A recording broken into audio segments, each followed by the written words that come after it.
It's not compiled, it's compressed. Yeah. No, I didn't reverse the compression algorithm. I just created the AVA program in an SAP system and put it in the site.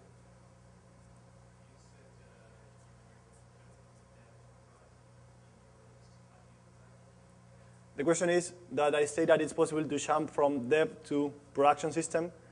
How it's possible to do that? SAP systems are full of interfaces between each other. There are special kind of interfaces that is called RFC interface. RFC is a proprietary SAP protocol. So because of different kind of interaction between the system, you may have this kind of interface. And it's quite, unfortunately, it's quite easy that you just like go into a special transaction and with the mouse, you just log in into a remote system. But I mean, that's an administration issue most of the times, not like a SAP vulnerability. But it's really common to find it. Yep. You may not get a direct link from dev to production, but dev to QSA, QSA to pre-production, pre-production to production. Yep. Any further questions? Yeah, sorry.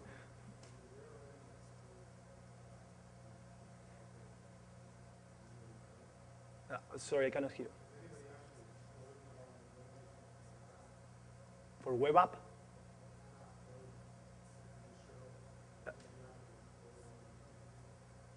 But the question is, if I understood it right, if anyone, if there's any proof or public information about anyone exploiting ABAP vulnerabilities.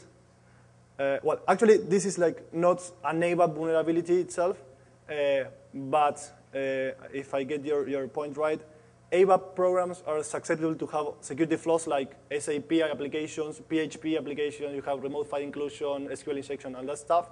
SAP ABAP programs also can suffer from that threat. So yes, you should do a code review and use automated tools probably to look at ABAP code.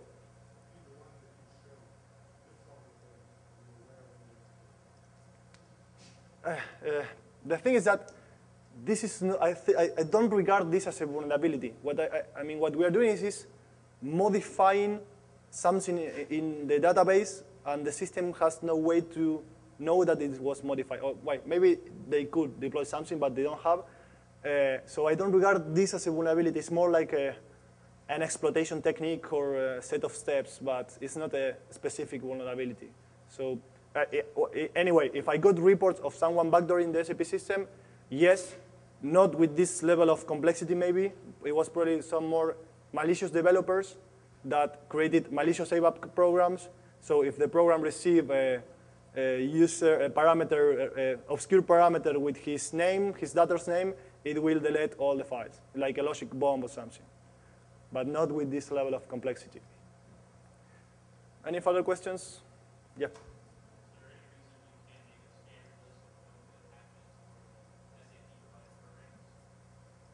If there's any reason I cannot make a standard list of hashes of ABAP programs.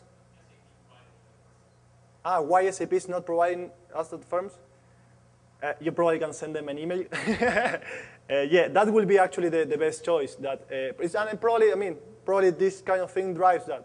The best choice that SAP, I kind of talked with them, and probably they're looking into it to some point. But if SAP provides us with default signatures of each ABAP program, it will be really easy to detect backdoors, and that's what would be the best of it. Yeah, that's good.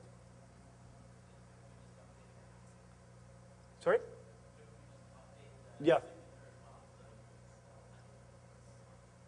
Yeah, but the thing is that he's saying that you can also update the hash, but I mean, we know that everything is like breakable, but that will prompt you to reverse the signature algorithm procedure. And also, if SAP deploys some kind of PKI infrastructure that they digitally sign it with asymmetric and digital signatures, it can be much more difficult to bypass that. So there are ways that they could improve this, at least to make it more difficult. Any other questions? Yeah.